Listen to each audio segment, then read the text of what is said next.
about Dr.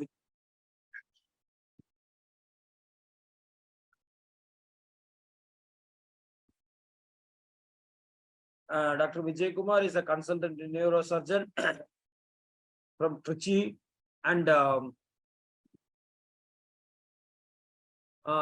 he is done his undergraduation from Chidambaram and MCH from Madurai Medical College. The area of interest are minimally invasive brain and spine surgery and vascular neurosurgery.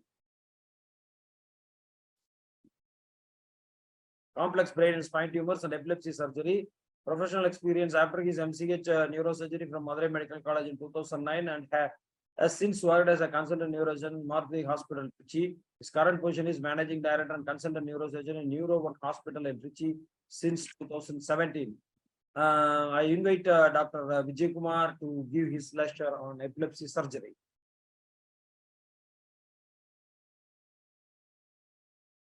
Thank you, sir. I think I am audible. Thank you, sir. Yes, sir. Yes, sir. Audible, sir. Today, I would like to thank TANS for giving me the opportunity to talk on epilepsy surgery.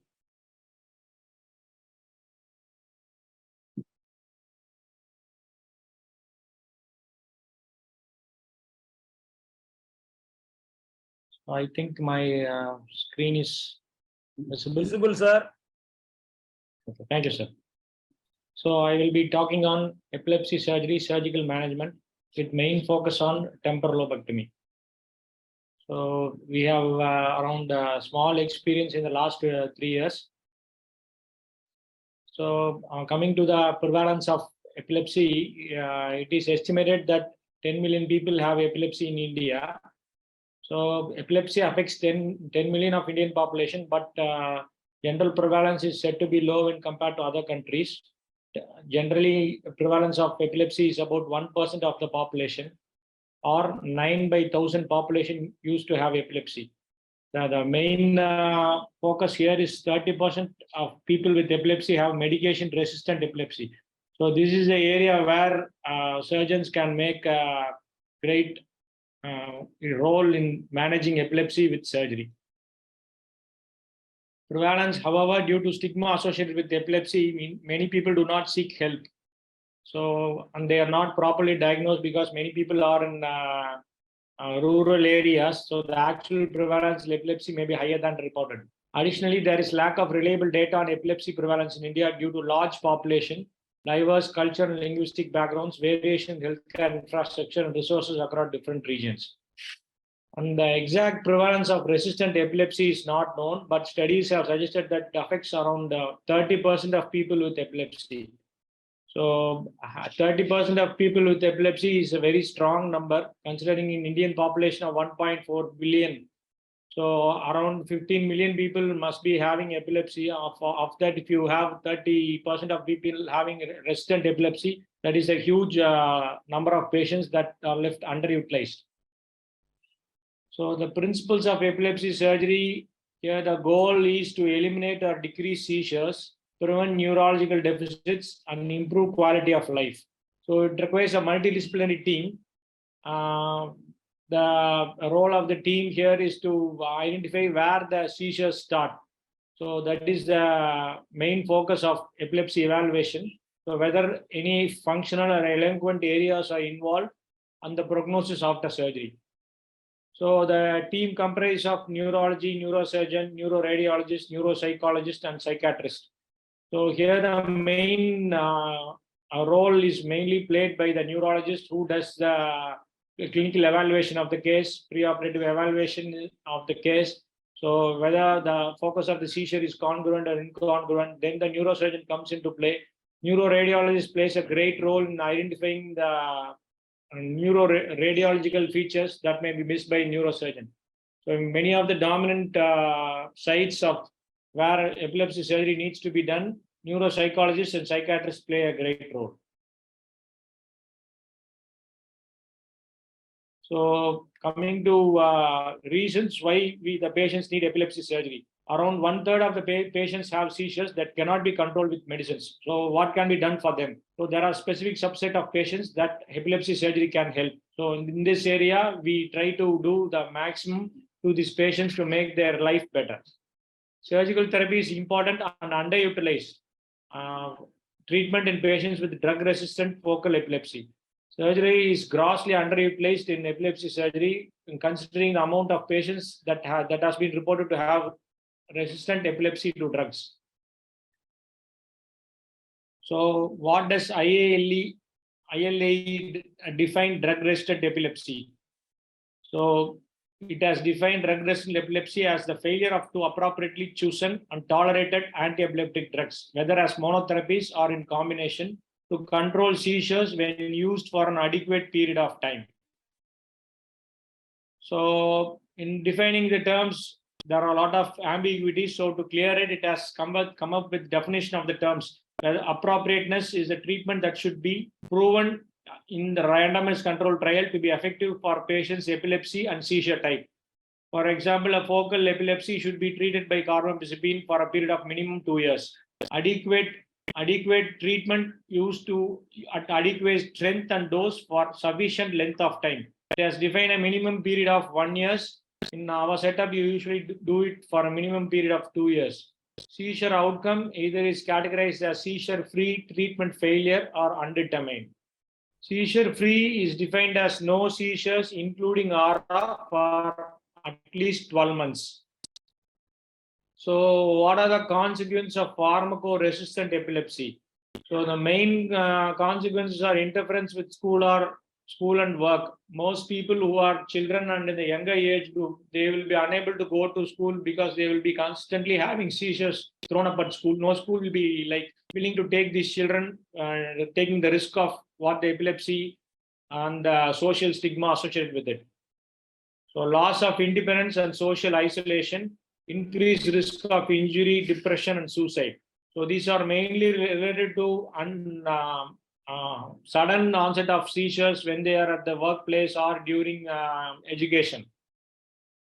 So, leads to a significantly increased long-term mortality, 1.5% per year, with sudden unexpected death in epilepsy being the most common cause. So, when you take SUDEP as a mortality rate of 1.5%, over 10 years, the mortality rate is 15%. That is higher than going through a complex surgery like epilepsy surgery. An uncontrolled temporal lobe epilepsy associated with slowly progressive cortical atrophy and cognitive deterioration. So, it is advised that surgical epilepsy patients can be taken up for surgery in the mean period of 3 to 5 years.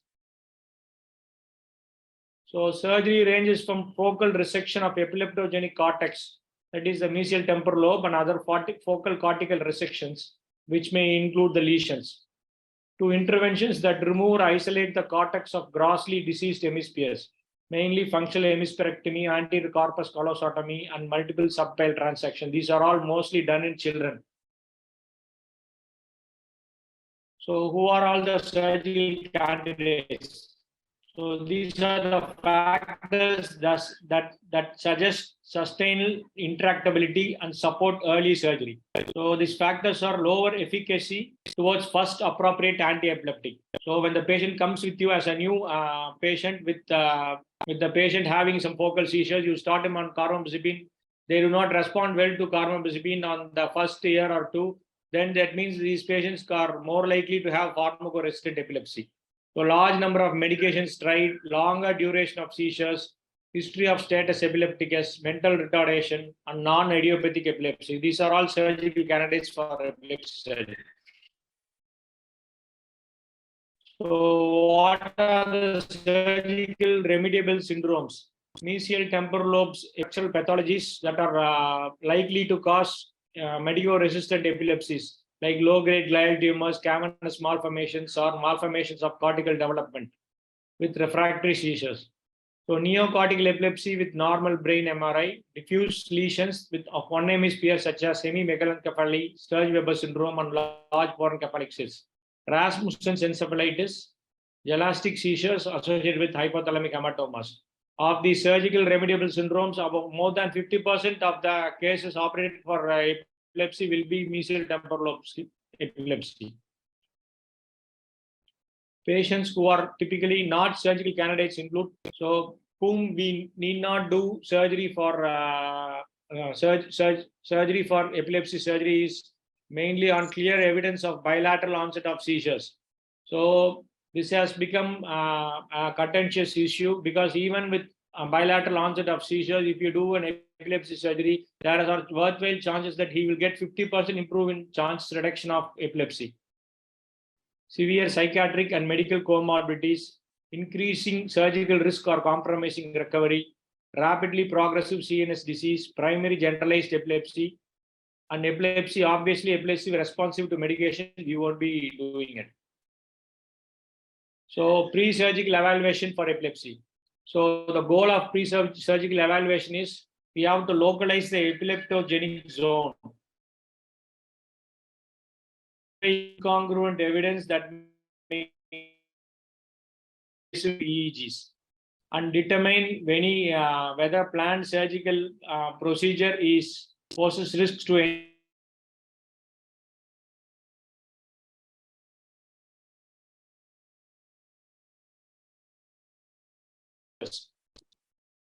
So don't think that we need a lot of.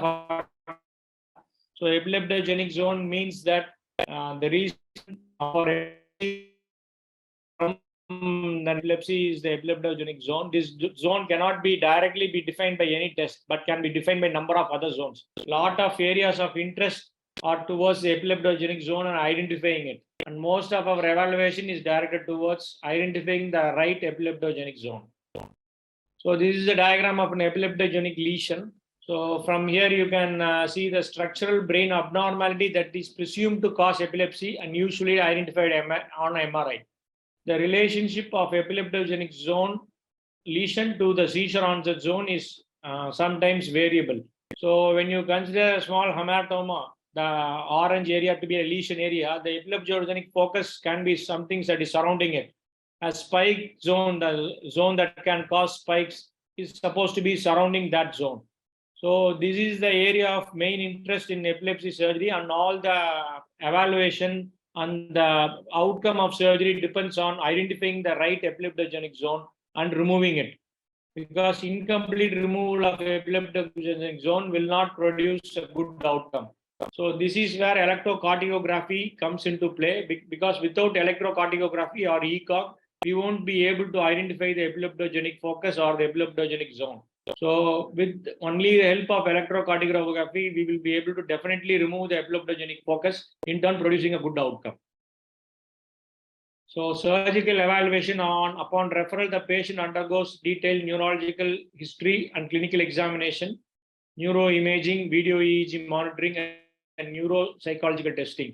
So this is what we usually do in our setup for almost all patients. So neurological history, identifying specific risk factors in the history can help predict the epileptogenic lesion. So the description of seizure aura and other early seizure semiology helps with localization of ictal symptomatologic zone. So in many patients with complex partial seizures, they will present with speech errors. So from that we will know which side the lesion is, the epileptogenic side is, and whether it correlates with the MRI.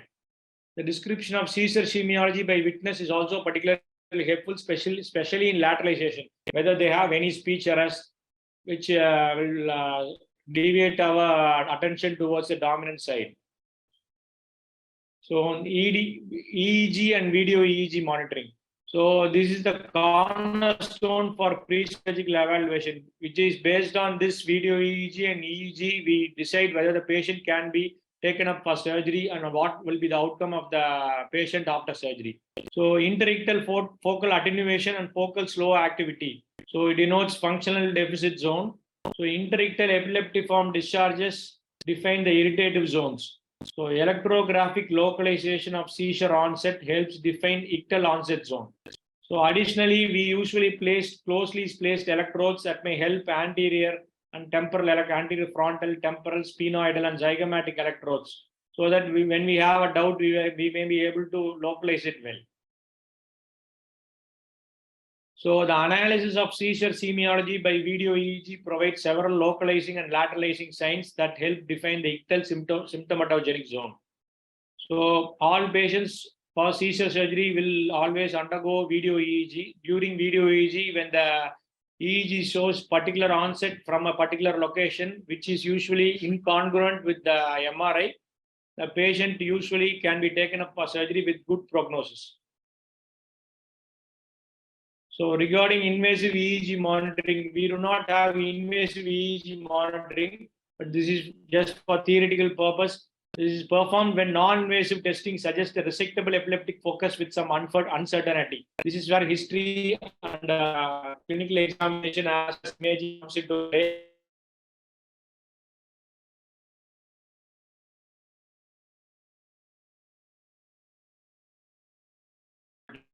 Invasive video EEG can be used to precisely delineate the extent of neocortical epileptic zone and its relationship to area of the development functional cortex.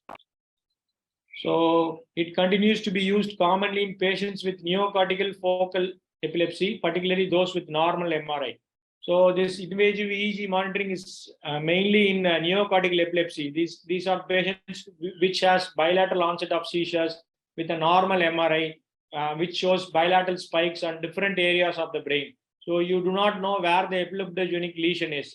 So in these cases, only with the help of invasive EEG monitoring, you will be able to clearly have an idea where the epileptogenic lesion is and where you have to go to remove that lesion. The main thing is an MRI. So all patients have an high resolution MRI brain with sequences optimized for visualization of hippocampus and gray white matter junction. So usually our seizure protocol in MRI is coronal T2 and T1 weighted images, STIR and FLAIR sequences. The STIR is turbo inversion recovery. This is the best sequence that we use for all these seizure epilepsy patients. So this is mainly used in the coronal section where we can see the hippocampal volume without any artifact of the brain. So in patients with mesial temporal sclerosis, the most common imaging alteration is hippocampal atrophy with signal intensity change that reflects gliosis. So in mesial temporal sclerosis, mostly we see hippocampal atrophy. So nowadays we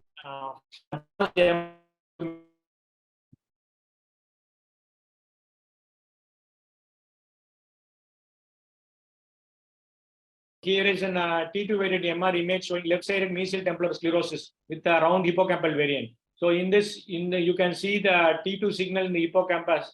It shows the atrophy of the left temporal lobe, including the white matter. So in the same image of the patient with the MRI, in the FLAIR image, it shows that it removes all these T2 artifacts and makes it null. So you can clearly see the hyperintense signal in the hippocampus. So it has very high diagnostic yield in patients with tumor and vascular malformation.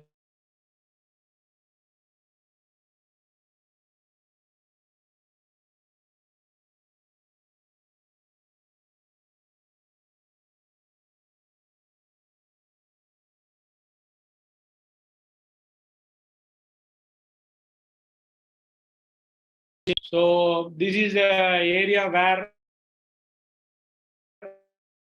makes a difference because most of the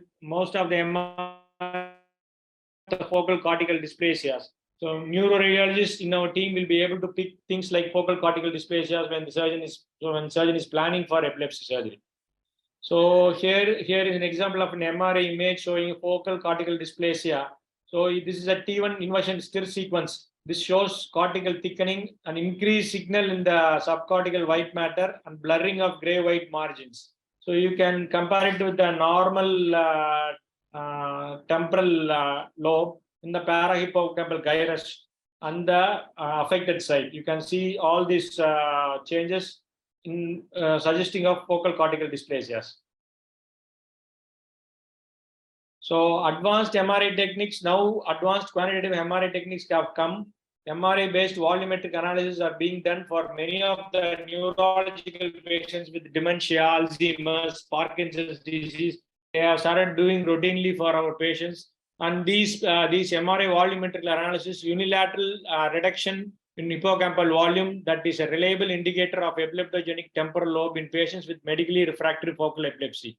So I was not able to get that things, but the advanced volumetric analysis shows the volumes of all the important areas of the brain, including the intracranial volume of the hippocampus, putamen, on all the gray white matters that are of importance in the dementia, epilepsy surgery, Parkinson's, and Alzheimer's.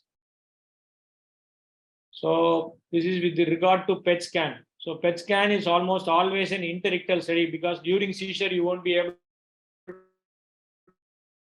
PET scan. 50% of the patients have a discrete region of a good temporal lobe epilepsy. So FDG-PET is used in patients without abnormalities. When the patient has normal MRI, the clinical semiology suggests that he has a temporal focus. Then we have to see whether the focus is real or not. So here is a PET hypometabolism. Here you can see the individual PET after an injection of EEG showing the left temporal hypometabolism. It is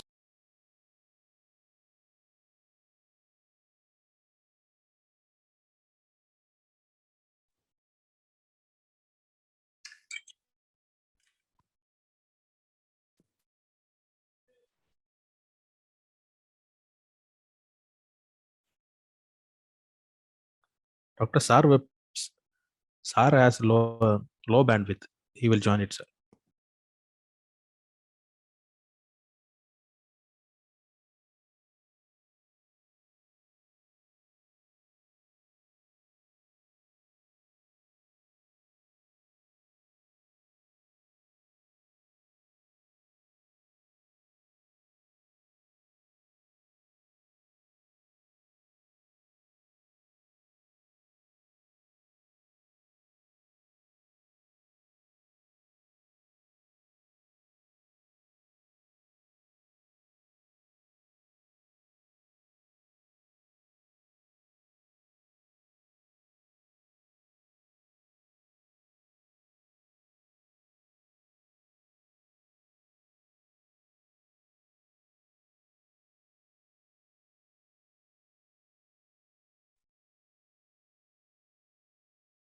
audible, sir.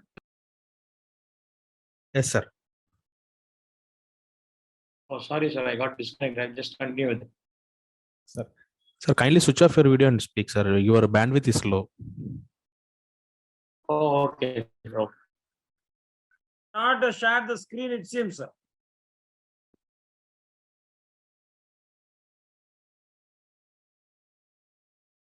We need to share your screen. Yeah, I'm just sharing it, sir.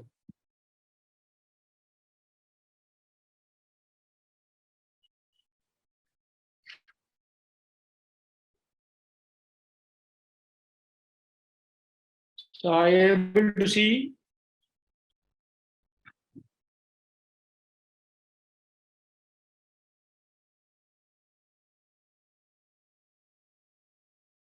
So am I audible, sir?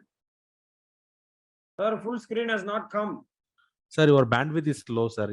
Now it is coming, sir. Now the screen is there. Okay. So I will start with where I left. So almost always an interictal study is being done for these PET scans. So PET defines a functional deficit zone. So 80% of patients have discrete region of hypometabolism. This has a good correlation of epileptic focus in the temporal lobe epilepsy. So particularly useful in patients without MRI abnormalities. When you have a normal patient does not have anything on MRI and the patient has complex partial seizure, you want to know whether there is an interfocus. You can use it to identify it with PET scan. So here the PET scan shows hypometabolism after intravenous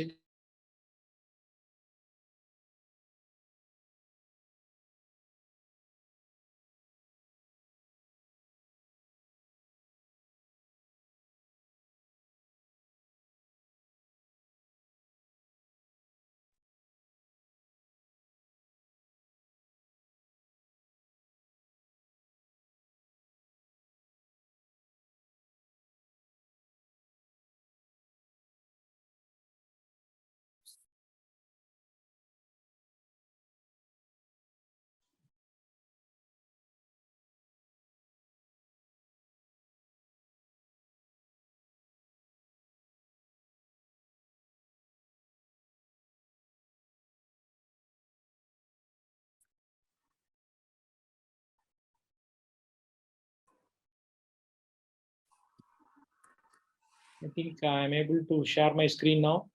Yes, sir. No visible, sir. So next will be the ictal SPECT studies. These are used to map increased cerebral blood flow during seizures to assist in localizing epileptogenic zone. So SPECT is particularly useful in patients with conflicting non-invasive epilepsy evaluation with regard to localization of the epileptic brain tissue. So there is a special study called as SPECT, where normal brain MRI is being co-registered with the SPECT study, so that you can see whether the blood flow to the brain is hypermetabolic during the seizures. So this is mainly used in normal brain studies, those with multifocal EEG or MRI abnormalities, individuals with retractable epilepsy who are being considered for reoperation. So this is a subtraction ictal SPECT co-registered to MRI. So here you can see a region of hyperperfusion in the left inferior frontal lobe. So these patients have drug-resistant focal epilepsy of left superior temporal region. So the MRI is completely normal, as you can see. So this hypermetabolism, hyperperfusion in that area denotes the area of epileptogenic zone, which needs to be removed for these patients. So this functional localization, this is mainly for lesional epilepsy surgery.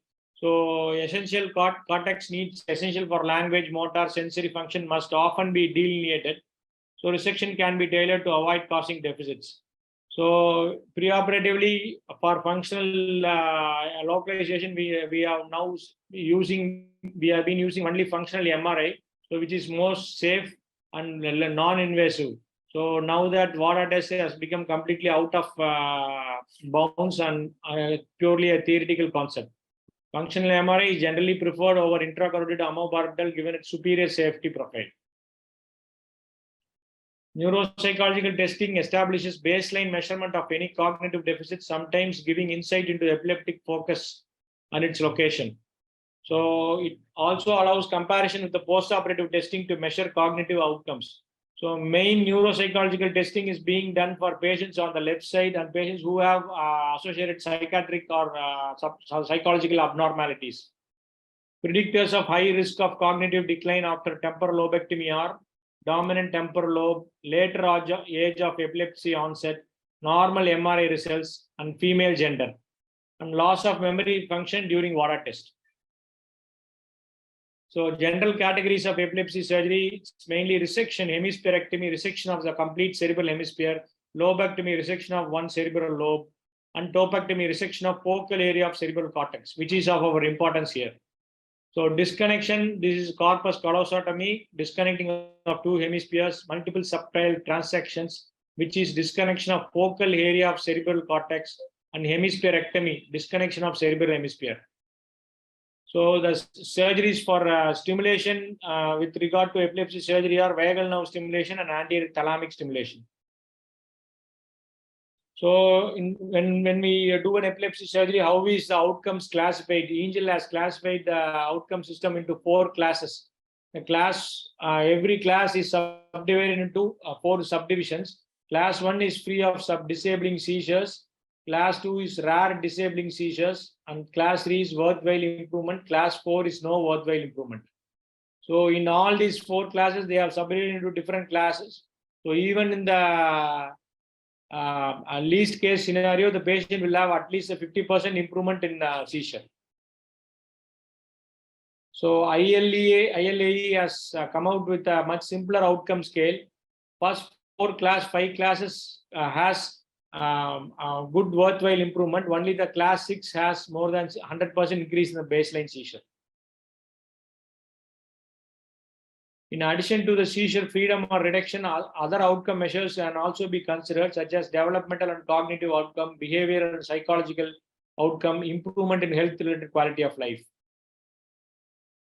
So temporal lobe epilepsy surgery outcomes.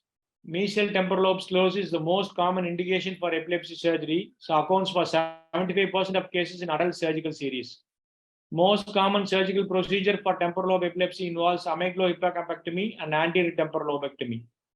So it is found that in 1-year study, 58% of surgical patients were free from disabling seizures, and only around maximum of 15% have little or no improvement. when compared to 8% of patients with medical group. And the quality of surgery at 1 year significantly improved in the surgical group. When coming to the short-term outcome, in Mayo series, the investigators found that 90% of the patients with unilateral temporal interictal spikes, the most important prognostic factor is the unilateral temporal interictal spike, concordant ictal onset and unilateral hippocampal atrophy become seizure-free after surgery. So these are the patients who are almost supposed to have a seizure-free outcome after surgery. So choosing the patients becomes of great importance. Patients with bilaterally independent temporal interictal epileptiform abnormalities did not have as good a seizure-free outcome rate. In patients with the MRI scans showing hippocampal atrophy and IED discordant with the ictal onset, 60% had a seizure-free outcome. In patients with normal MRI findings, surgical outcome was similar regardless of whether IEDs were discordant with ictal onset. So coming to the long-term outcome of epilepsy surgery, it has been reported that 63 patients remain seizure-free at 2 to 5 years of follow-up. In other series, it was around 66. So around 70 patients are supposed to have a good long-term outcome when chosen to have epilepsy surgery with a good prognosis. So epilepsy surgery is a treatment option for people with epilepsy who have not responded to medication and have diagnosed with specific type of seizures that can be surgically treated. So it involves either removing or disconnecting the part of the brain responsible for the seizures, and it can have several advantages. It includes improved seizure control. The primary advantage of epilepsy surgery, it can reduce the seizure or eliminate even seizures. Eliminate seizures by around 70 to 90% of seizures, and around 50% become seizure free. So this is the biggest advantage in epilepsy surgery. At least 50% of the patients with epilepsy become seizure free. An improved quality of life. They can have improvement in the quality of life by reducing the frequency and severity. Reduction in medications. Most patients after epilepsy surgery have around 50% reduction in the medications, which can have a great improvement in the quality of life, because most patients, when they take more than 3 to 5 medications, they have loss of cognition, memory, they have loss of their concentration, judgment, and all this stuff. So in long-term prognosis of these patients have greatly improved when there is a reduction in the medication.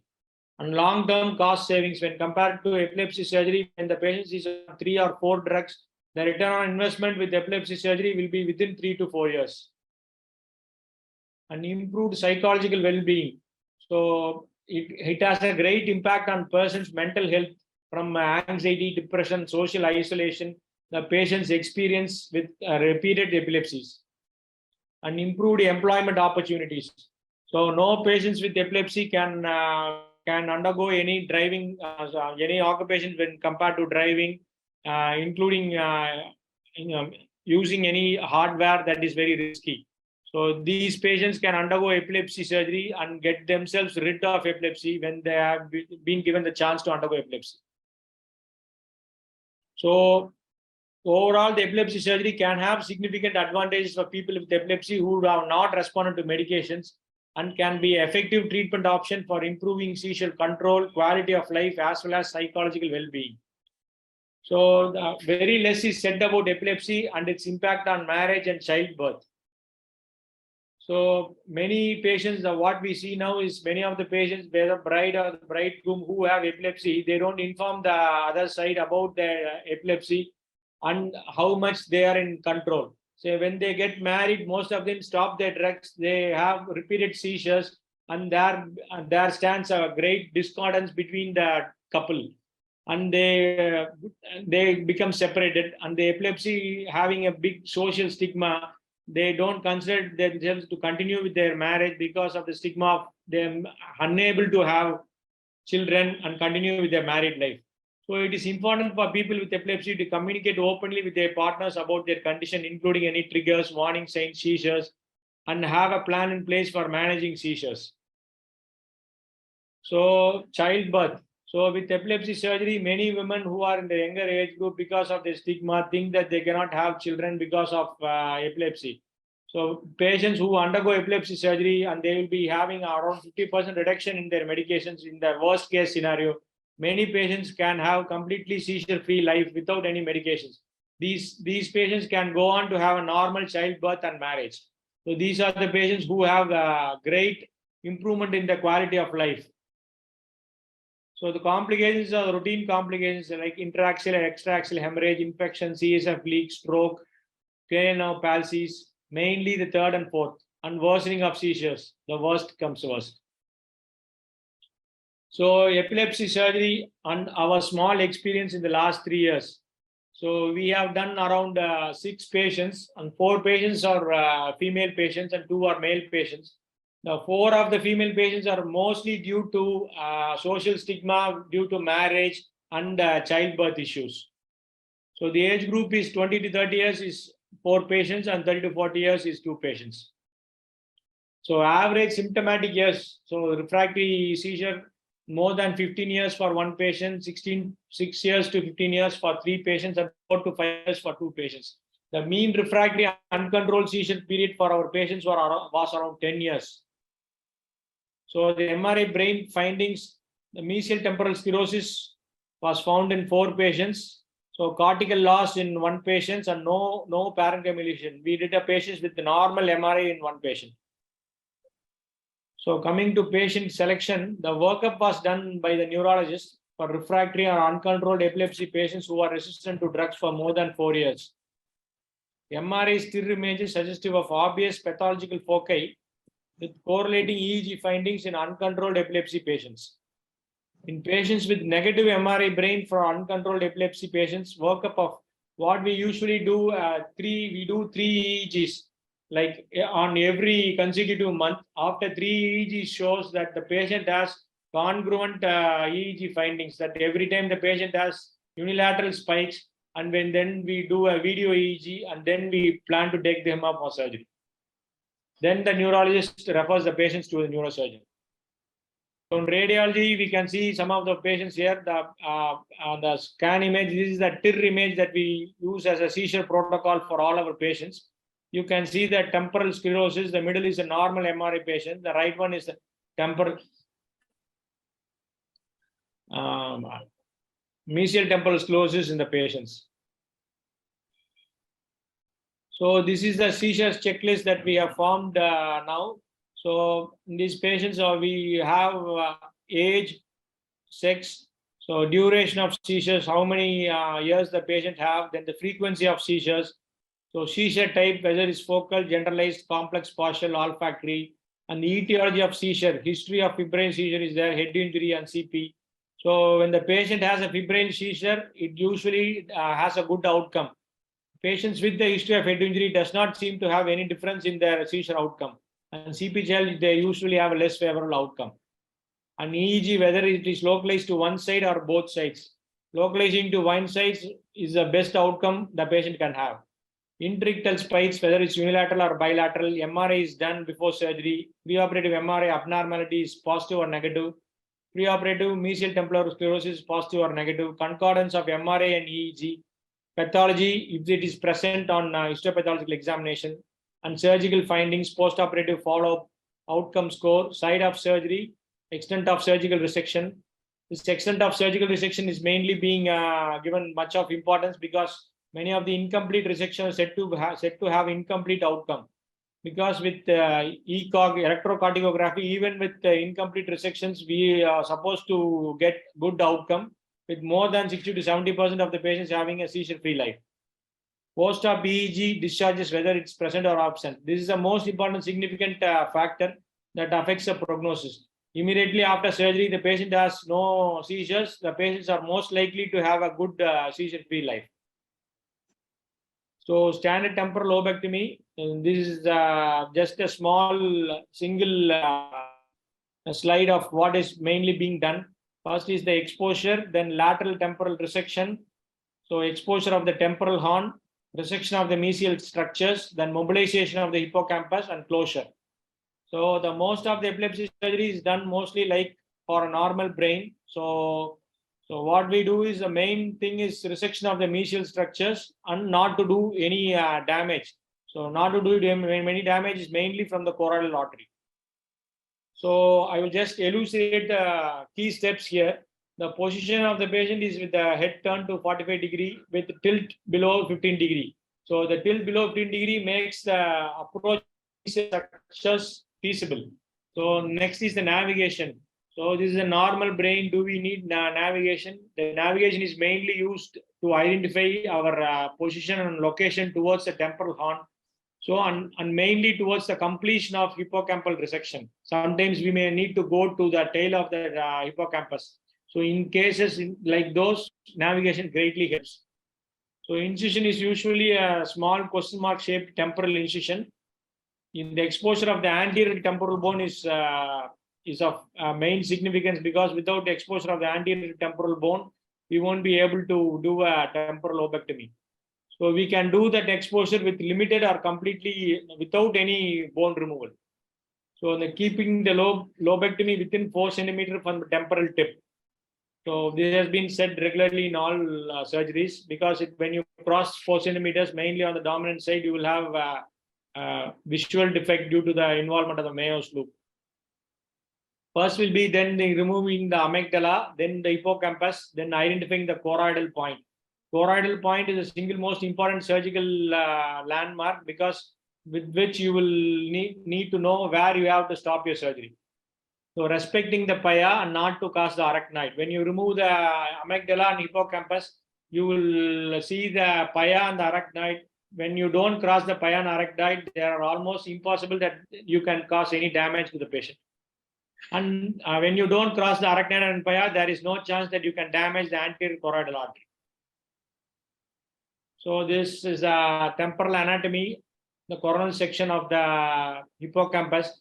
You can see the hippocampus, para-hippocampus, and with regard to the temporal horn. So and the hippocampus is formed by CA1, CA2, and the dentate gyrus. So this is what we remove.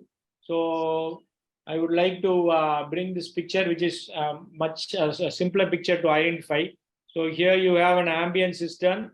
Medial to that, you have the hippocampus, para-hippocampus, falcine, and the occipitotemporal sulcus. So when you see the axial section, you can see the relationship of amygdala and the hippocampus. Amygdala usually is anterior to the temporal lobe. Hippocampus forms the mesial part of the temporal lobe. That is the hippocampus head, body, and the tail. So medial to the hippocampus is the ambient cistern.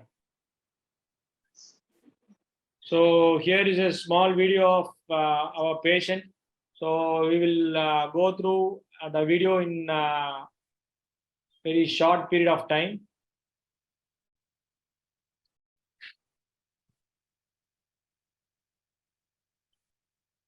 So I will just elucidate only.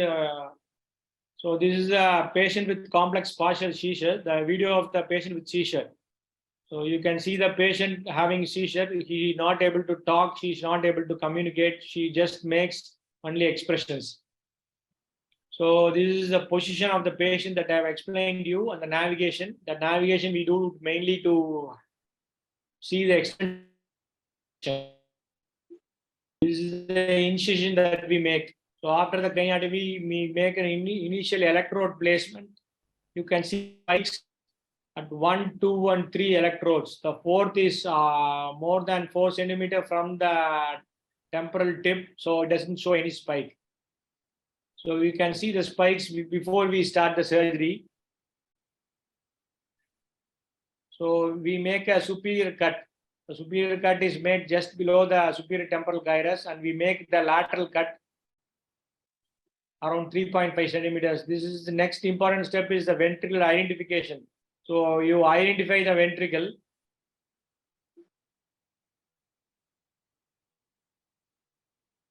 So once you identify the ventricle, you start with your dissection of your amygdala. So you can dissect your amygdala, which forms anterior to the temporal lobe. So you can see the pia and the arachnoid kept intact in the video. So next is hippocampal dissection. So in this video, I will show two hippocampal dissections. One, this video is showing the hippocampal dissection where we remove the hippocampus in toto when the patient have some abnormality on the hippocampus, and we would like to resect it in toto and send it for histopathology. So you can see the hippocampus being dissected. So after removing the amygdala, you can see the hippocampus that is being exposed. So you remove the hippocampus from the head, body, and you disconnect it on the superior and the inferior aspect. And you may have small anterior choroidal vessels coming to the hippocampus, which may need to be coagulated, cauterized, and taken care of. So this placing of the retractor is very important during this hippocampal resection because it will be just underneath your retractor. So the next important thing to watch out for is your choroid plexus. That is the important anatomical landmark. You can see the choroid plexus here. So the choroid plexus delineates where you have to stop your hippocampal resection and remove it. So I am just putting a small gel foam anterior aspect of the arachnoid so that we don't cross that arachnoid. So this video is being done in 4x speed. So you can see the hippocampus being dissected off and taken off in one piece and being sent for histopathological examination. Some of the patients have some hippocampal abnormalities. So others we use QSAR to remove it. So you can see the choroid plexus down here. So this is the anterior choroidal point. This is the inferior choroidal point. So I have just put a cotton there. So this inferior choroidal point marks the end of your hippocampal dissection. Behind that will be only your tail of your hippocampus, which you can remove it either with QSAR. So till that you can safely remove remove the hippocampus in one piece.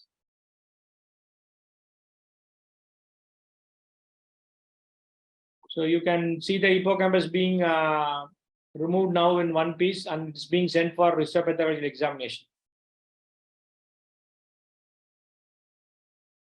So the last cut in the inferior aspect being done to remove the hippocampus.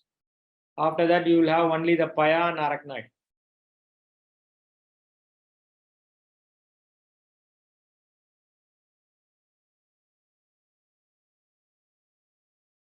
So this is another case where you use QSAR to remove the hippocampus, where we don't need to send the patients for hippocampus for biopsy. So you can see that QSAR is being done. QSAR is being used to remove the hippocampus. So the main thing and advantage on using QSAR is when you use it in a low power, you will be like removing the hippocampus without any injury to the nearby normal structures.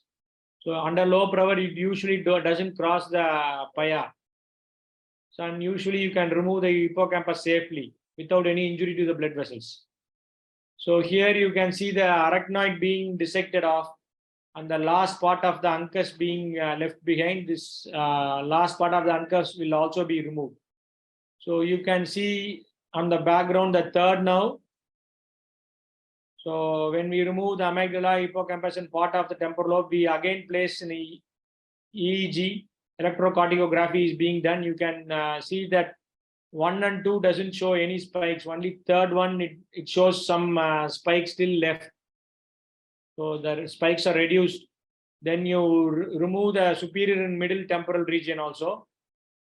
So where you have spikes on your electrocardiography.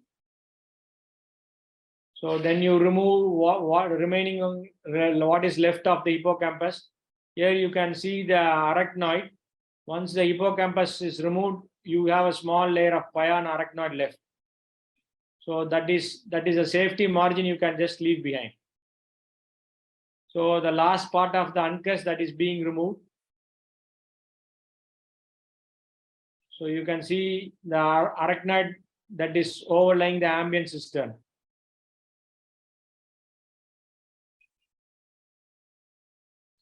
So in some cases, we may need to take biopsy of this amygdala or the hippocampus, so that we may have a histopathological examination and see whether there is an abnormality that is causing this.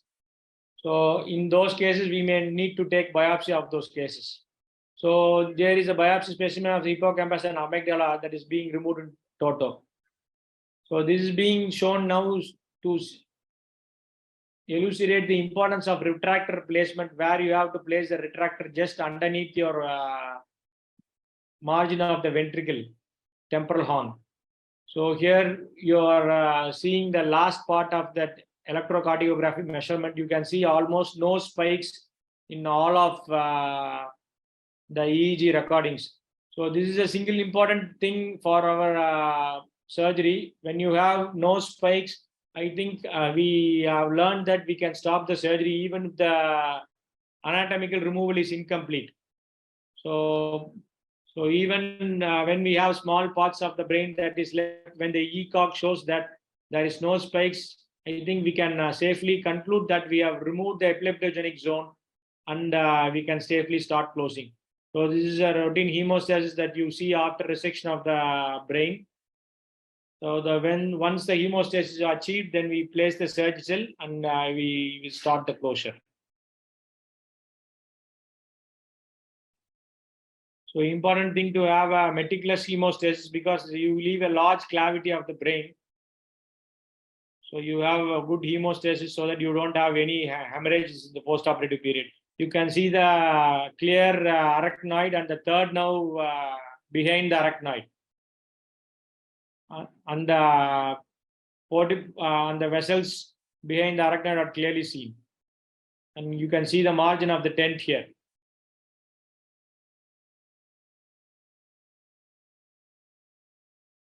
So this is a raw area of the brain that is being resected, and you just place surgical after it. Just to fill the volume, you just place some upgel.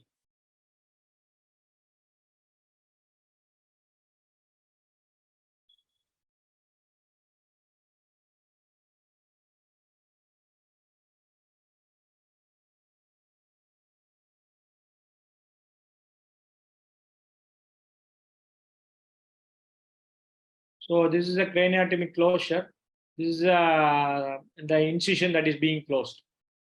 So this is usually the size of the incision that we make.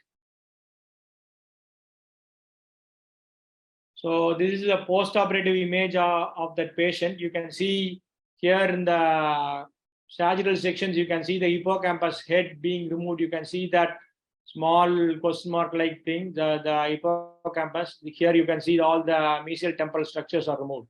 Here in the axial sections, you can see the whole of the temporal lobectomy with mesial temporal lobes being completely removed. So this is a craniotomy. You can see our craniotomy. There's a single burr hole with no bony removal. The patient will not have any cosmetic deficit. We don't have to remove much of the anterior temporal bone when you get used to it. So in summary, epilepsy surgery is a complex procedure that requires careful planning and execution. Some important surgical pearls to consider when performing epilepsy surgery. The main thing is pre-surgical evaluation. A thorough evaluation of patient's medical history, seizure type, frequency, and imaging studies is essential to determine if the patient is a good candidate. So precise localization. So the localization of the epileptogenic zone, the area of the brain responsible for seizures, is a critical and most important part of successful surgery. So to make this, advanced imaging techniques such as functional MRI, PET scans can help identify the epileptogenic zone. So monitoring during surgery, the single most important factor that determines success of surgery is intraoperative electrocardiography. So without which, I don't think it is possible for us to do an epilepsy surgery. So you need constant monitoring of the brain activity during surgery and ensure that an epileptogenic zone is being accurately identified and removed. And preservation of function. So most patients with brain function, they don't have any deficits. So I think it is our responsibility of the surgeon to send back the patient to the neurologist without any additional deficit. The intraoperative neuropsychological testing and brain mapping can help identify these areas and minimize damage during surgery. So in epilepsy surgery, it is usually a multidisciplinary team. The main hero of the team will be always be the neurologist who will do the most of the work. Our work is to remove the epileptogenic lesion safely and send them back without any deficits. And from that, a neurologist will take over the patient after 15 days of surgery. Then they will follow up the patient with how to taper the patient with drugs. So we have to work together to ensure that the patient receives the best possible care during and after surgery. Post-surgical management is very essential for optimal outcome. This includes, we cannot suddenly stop the drugs immediately after surgery. So we have to be, the patient has to be monitored and the medications will be adjusted to help the patient regain function and improve the quality of life. And there needs to be complete evaluation of the patients even after surgery on the long term, so to assess the success of epilepsy surgery. This includes regular imaging and EEG and neuropsychological testing 2 years from surgery. Thank you. This is one of our successful patients.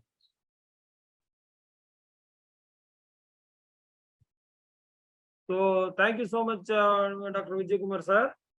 Thank you, sir. We'll have the question session and also discussion in between. Now we will have the first question on the screen. Naveen, please put the first screen question. I request all the PGs to answer immediately. What percentage of patients with medial temporal sclerosis have drug-resistant epilepsy?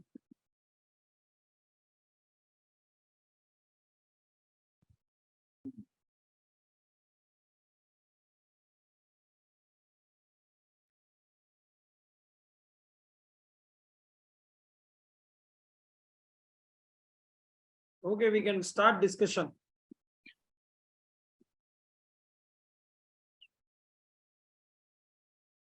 Any questions from the Dr. Vijay Kumar, can you hear me? Yeah, yes, sir. Yes, see, very excellent presentation, very illustrative and beautifully demonstrated pictures and videos. Very crisp. Congratulations on it.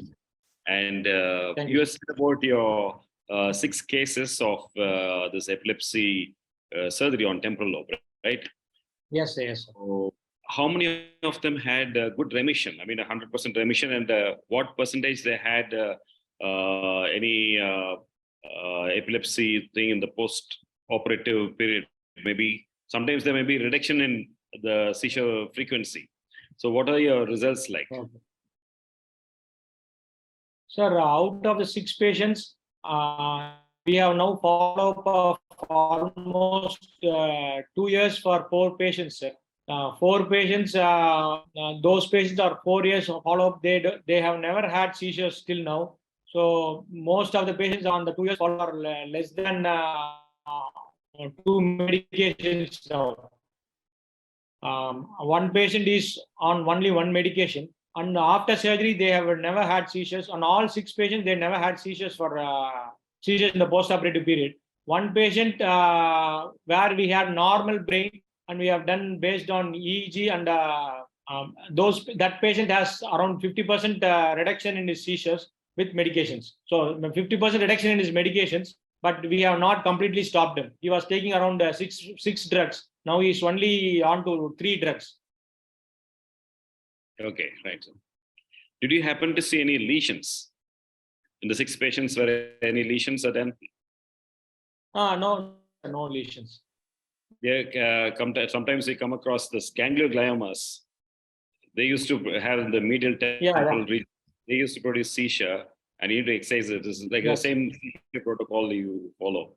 And I fully agree with you that the neurologists play a very important role by telling you where to operate and when to stop. It's very important.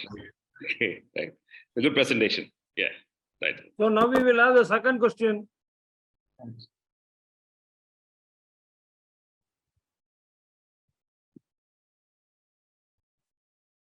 Which of the following structures is located in the medial part of the temporal horn?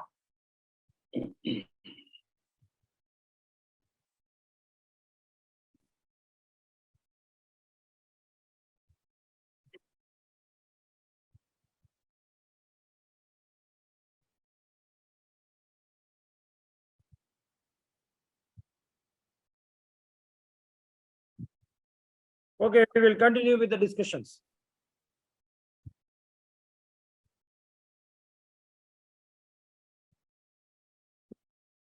Any questions from the audience?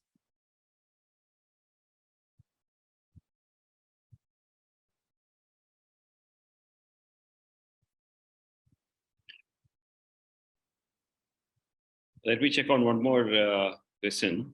How rapidly do you taper off your epilepsy medications, Dr. Vijay Kumar? How rapidly do you go slowly, or in the post-op period, do you touch the epilepsy medications, or do you cut down a few before discharge? What's the protocol and weaning off epilepsy medications? Sir, our neurologist continues the same medications in the post-operative period. She usually stops one medication every 6 months. So the patient is taking around 4 medications or 5 medications. For every 6 months, she plans to taper off and stop one medication. So usually, a patient having 4 medications, it usually takes 2 years or 2 years to completely stop all medications at sea. Do you go by the EEGs? So immediately after surgery, we take EEG of 6 months. patients. When you want to taper, do you do EEGs or video EEGs, or before tapering? Sir, we do EEG immediately after surgery and 3 months after surgery.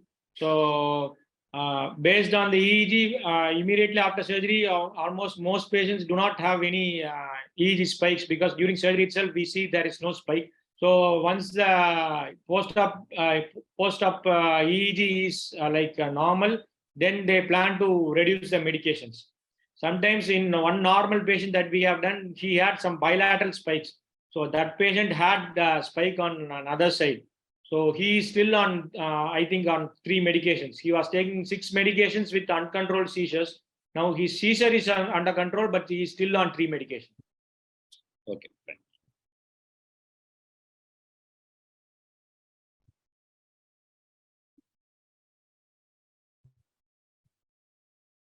Now we will go for the third question.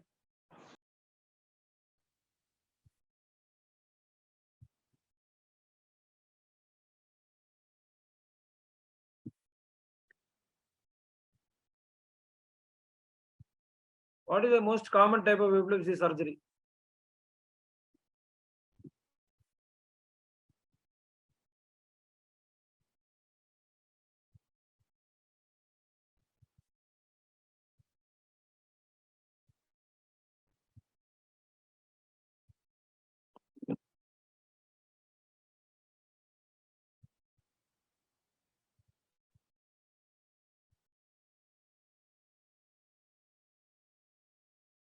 Yes, okay, we can carry on with the discussion. Any other questions from the audience? Sir, good evening, sir. Yes. Sir, I'm a neurosurgery resident from Meenakshi Mission, sir. Any role of vagal nerve stimulation, sir? So vagal nerve stimulation is usually like a palliative care for many patients. So we have not tried vagal nerve stimulation for any resistant epilepsies. Okay, sir. Thank you, sir. Vagal nerve stimulation is mainly reserved for patients who does not have a congruent imaging and EEG. So the patient has an EEG and the imaging findings are different and history is different. So you cannot take them up for surgery. So these kind of patients, you will be like not much favorable with surgery.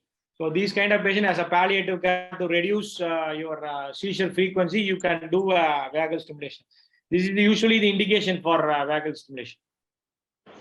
Thank you, sir. Now we will have the fourth question.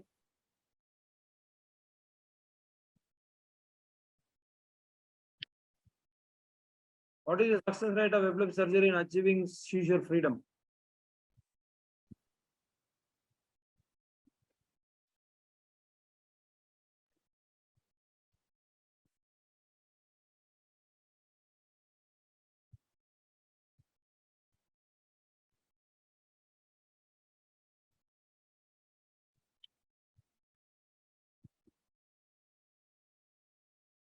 Okay, we will continue with the discussions.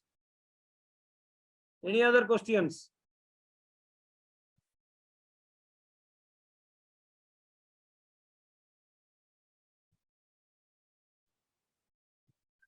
As no one is there, Dr. Vijay Kumar, what will be your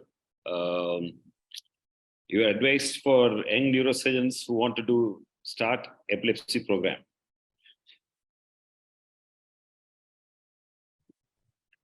I think I didn't get you. What did you ask, sir? What is your advice to the young neurosurgeons who want to start an epilepsy program? Yeah. Sir, I Please, how myself do you have start? just started now, so I'm not a big surgeon, but I want to say to the youngsters that a huge burden of epilepsy patients that we are coming across who can benefit from epilepsy surgery. So the main thing is affected by their marriage and childbirth. These are the patients who agree to undergo epilepsy surgery, and their quality of life improves much better. So they can understand that the epilepsy surgery, the anatomy is completely normal. There is no displacement, nothing. That you just have to go through normal anatomy in your textbooks. The only thing that you need to have is ECOG. Without ECOG, you cannot do epilepsy surgery. And you must have a neurologist who trusts you, who thinks that you will send the patient back without any new deficits. So that is something that the neurologist have to have a good trust on his neurosurgeon. So when the neurologist is then we will have a lot of patients being treated to us. Because every head injury, we do left and right temporal lobectomy. Just we need to add amygdalohippocambectomy. That's all. Now we will have the last I question. think my connection is poor. Now we will have the last question. Which type of epilepsy is most commonly treated with surgery?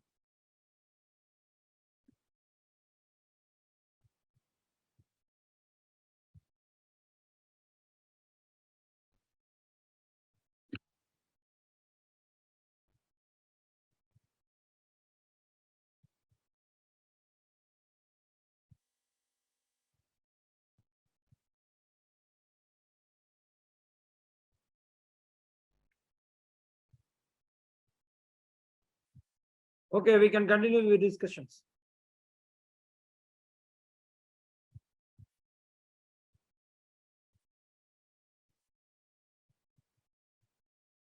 Sir, good evening, sir. I'm Dr. Vishnu from Tirunelveli, sir. Sir, is WADA testing is necessary for everyone, sir? If yes, how to do it, sir? How will they do that? Sorry, I didn't get you. Can you repeat your question? Sir, WADA WADA testing for localizing the hemisphere. Is it necessary for every case to do, sir? Now that the functional MRI is there and everything is there, is done routinely, sir? Yeah, yes, sir. WADA test has actually become a theoretical textbook related chapter because no one is doing WADA test now. At least almost for 1 decade, it has been completely replaced by functional MRI. I don't think we will be doing WADA test for almost any case for any situation.